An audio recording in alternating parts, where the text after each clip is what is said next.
Nih, dimaki-maki, baru masuk ke rumah langsung ditanya, kamu kerja di mana? Jadi asisten Habib Al-Habsyi. Oh, kamu jangan GR ya, kamu datang ke sini bukan karena saya minta, tapi karena anak saya, dan itu pun belum tentu kamu jadi menantu saya. Dihina anak yatim ini. Iya pak, nggak apa-apa, yang penting saya bisa silaturahim. Baru 5 menit dia menghina anak yatim, handphone dia berdering, dia matikan itu, masuk handphone ke handphonenya. Tanah yang dia beli di Surabaya, kalau nggak salah 8 miliar, ditawar oleh pengusaha properti terbesar di DKI seharga 30 miliar. Berkali-kali lipat. Jadi ketiban rezeki, bergemetar tangannya. Hah, benar ini, kamu kerja sama Habib Al-Habsyi? Coba kamu telepon Habib, saya mau ngomong. Jadi asisten saya pasti dia bisa hubungi saya. Dia telepon, Beb, ada yang mau bicara. Nangis-nangis pengusaha itu, Beb, maaf saya udah kasar sama anak buah Habib, Beb. Anak ini bawa berkah, Beb. Saya bilang, gimana nggak berkah? Pertama anak yatim, kedua anak berbakti sama orang tua. Bukti orang yang berbakti sama orang tua itu dekat dengan keberkahan. Masih ingat kisah Umar bin Khattab?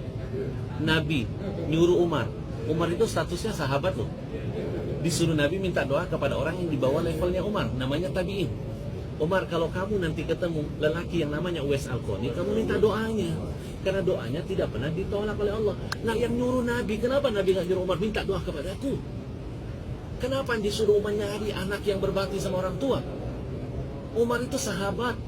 Salah satu sahabat yang Allah takdirkan jasadnya bisa mendampingi jasad Nabi dimakamkan di Madinah, nggak sembarang loh. Nggak sembarang. Kurang mulia apa Umar? Setan lihat Umar aja takut. Nggak kayak kita, setan lihat kita nimbrung.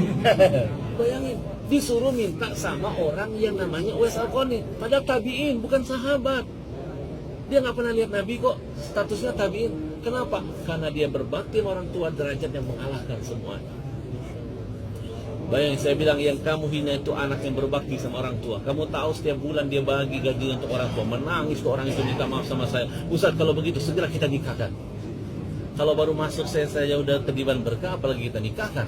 Jadi singkat cerita, 1 minggu berikutnya dinikahkan dulu.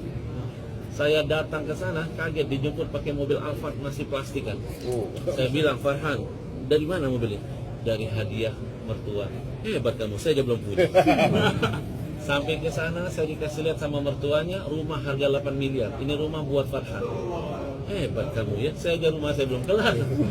Dan terakhir dari mulut mertuanya, Farhan dikasih bisnis jadi direktur properti perumahan.